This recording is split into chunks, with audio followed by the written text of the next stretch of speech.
آج جو مریم کا اسٹیٹمنٹ تھا وہ ایک طرح سے بڑا تھریٹننگ سا اسٹیٹمنٹ تھا کہ آپ خود سے پیچھے ہٹ جائیں نہیں تو ہم آپ کے خلاف ساری چیزیں سامنے لے آئیں گے جو پہلے نہیں لا پائے. میرے خیال میں جی میں یہ ابھی جو جسٹس صاحب کہہ رہے تھے شائق عثمانی صاحب اس کو بات کو آگے بڑھاؤں گا. آپ نے ذکر کیا بھی جس وقت یہ کانٹریکٹ سائن ہوا مریم کے اسٹیٹمنٹ پہ کیا کہیں گے اس کو بھی جی ڈسکس کریں. جی مریم صاحبہ نے جو وہ دیا ان کے پاس اگر کوئی انفارمیشن ہے تو وہ سامنے لائیں گی. اگر کوئی کانفلکٹ ہے جو ابھی ویزیبل نہیں ہے لوگوں کے سامنے نہیں آیا تو میرے خیال میں ہر فرض ہے ان کا کہ وہ کانفلکٹ سامنے لائیں. اگر کانفلکٹ سے زیادہ ان کو باقاعدہ دبانے والا ایک انداز تھا. میں وہ اسٹیٹمنٹ دوبارہ سنانا چاہوں گا. میں نے سنی آپ کیا کے مریم نواز کی اسٹیٹمنٹ دوبارہ پروڈیوسر صاحب پلے کر سکتے ہیں؟ جی پلے کریے گا جی دوبارہ. جسٹس عظمت سعید صاحب جو ہے ان کو کون نہیں جانتا. پرسنلی ذاتی طور پہ اثر انداز ہو کر انہوں نے جے آئی ٹی بنوائی. انہوں نے واٹس ایپ کالز کی. جس جے آئی ٹی کو بدنام زمانہ جے آئی ٹی کو آج تک واٹس ایپ زدہ جے آئی ٹی کے نام سے یاد کیا جاتا ہے اس کے بانیوں میں ان کا نام شامل تھا. ایک منتخب وزیر اعظم کے خلاف سازش تھی. اس میں وہ بہت بڑا اس کا حصہ تھے. جنہوں نے نواز شریف کے خلاف جو بھی اس سازش میں شامل رہا ہے اس کو واجد ضیاء صاحب کی طرح اور باقیوں کی طرح اس کو ریوارڈ کرنا تو ضروری ہے. عزت سے جسٹس عظمت سعید صاحب کو اس سے ریکیوز کرنا چاہیے اپنے آپ کو اور ان کو یہ کہنا چاہیے کہ میں کیونکہ خود اس میں انوالوڈ ہوں اس لیے آپ مجھے اسپیئر کریں. ورنہ پاکستان کی عوام کے سامنے پھر کچھ اور حقائق جو کہ اس وقت شاید ہم نہیں لا سکے سامنے پھر وہ ہمیں لانے پڑیں گے. ڈاکٹر صاحب کہہ رہی ہیں کہ جسٹس صاحب عزت سے علیحدہ ہو جائیں نہیں تو آپ کے خلاف وہ چیزیں لانی پڑیں گی جو ہم پہلے نہیں لا پائے. اور دو بڑے الزام کیا ہیں؟ واٹس ایپ کالز آپ نے کی جے آئی ٹی بنوانے کے لیے اور پرائم منسٹر کے خلاف کانسپریسی میں آپ حصہ تھے. براہ راست دو بڑے سیریس میجر ایلیگیشن ہیں اس وقت کے سپریم کورٹ کے سرونگ جج کے خلاف. جی میں آپ کے سامنے ایک سوال سے شروع کرتا. سوال ریٹوریکل ہے لیکن آپ معاف کیجئے گا مجھے وہ سوال پوچھنے کے لیے کہ آپ ماشاءاللہ جرنلسٹ ہیں. اگر آج آپ کے پاس کوئی خبر یا انفارمیشن ہو آئے یا پہلے سے ہو کہ کوئی بھی جج کسی جس کو لگایا جائے یا کسی بھی شخص کو کسی عہدے پہ بٹھایا جائے جو کنفلکٹڈ ہو تو مجھے یقین ہے کہ آپ شام کو ضرور ٹیلی ویژن پروگرام کریں گے.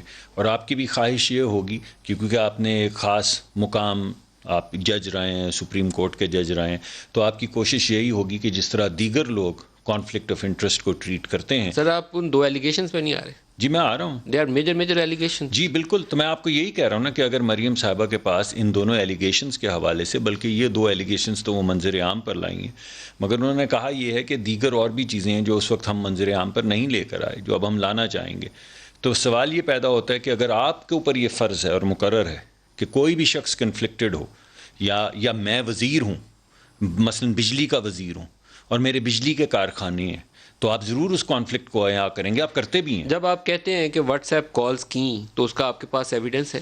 جی اگر یہ بات ہو رہی ہے کیونکہ آپ کو یاد ہوگا کہ وہ ایس سی سی پی کے چیئرمین حجازی صاحب تھے یا کچھ ایسا نام تھا ان کا شاید بھلا سا ان کے ساتھ کیا بیتی ان واٹس ایپ کالز کے بعد ان کے صاحبزادے کے ساتھ کیا بیتی کس طرح کے الزامات اور کیا کیا الزامات لگائے گئے. تو یہ حقیقت پاکستان کی سیاسی سب کو معلوم ہے. ہم اس کا ذکر ہوگا نا کیونکہ اس وقت کے سرونگ سپریم کورٹ کے جج کے اوپر ایسے الزامات جی پھر نہیں تو بلانا پڑے گا نا جی. تو حجازی صاحب کو ان کے صاحبزادے کو جن کو بعد میں جن پہ پتہ نہیں کس کس قسم کے الزامات لگائے گئے. لیکن میں تو یہ کہہ رہا ہوں اسی طریقے سے یہ کہنا کہ اس وقت کے سپریم کورٹ کے دوبارہ سرونگ جج کو ہم کہہ رہے ہیں کہ انہوں نے پرائم منسٹر کو منتخب وزیر اعظم کو گرانے کے لیے کانسپریسی کا سازش کا حصہ بنے.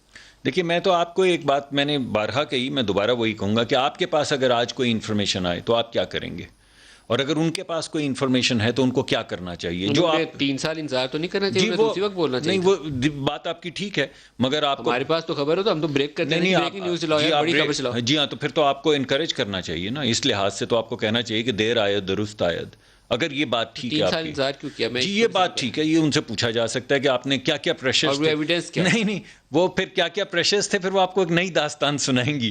جو آپ نے سوال پوچھا یہ غالباً زیادہ اہم ہے. ہماری سیاست میں ہوتا یہ ہے کہ وہ دوسرے کو چور ڈاکو کا الزام لگانا بہت آسان ہوتا ہے. جب ہم ثبوت مانگتے ہیں تو ثبوتوں کی باری پتہ چلتا ہے کہ بالکل حوالے. دیکھیے یہ تو اب اس سے پہلے جب وہ جسٹس تھے وہ جنہوں نے سزا دی تھی تو ان کی ٹیپ منظر عام پہ آئی گئی تھی نا جی.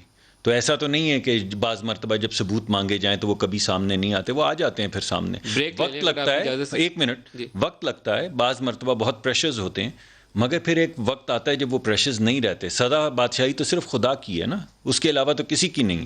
جب وہ پریشرز ٹوٹتے ہیں تو پھر سچائی اور حقیقت سامنے آنا شروع ہو جاتی. میں جج صاحب پہ الزام نہیں لگا رہا ہوں, میں یہ کہہ رہا ہوں کہ کسی کے پاس بھی اگر کوئی کاؤنٹر فیکٹ ہے, اور میں ایک پوری آپ کے سامنے بات کرنا چاہتا تھا, آپ نے مجھے روک دیا تو میں نے نہیں کی, لیکن میں ایک بریک لے لیں, بریک کے بعد آپ جی میں عوام کے سامنے لانا چاہوں گا کہ وہ کیا وجہ ہے جس کی وجہ سے کانفلکٹ ڈیل کیا جا رہا ہے.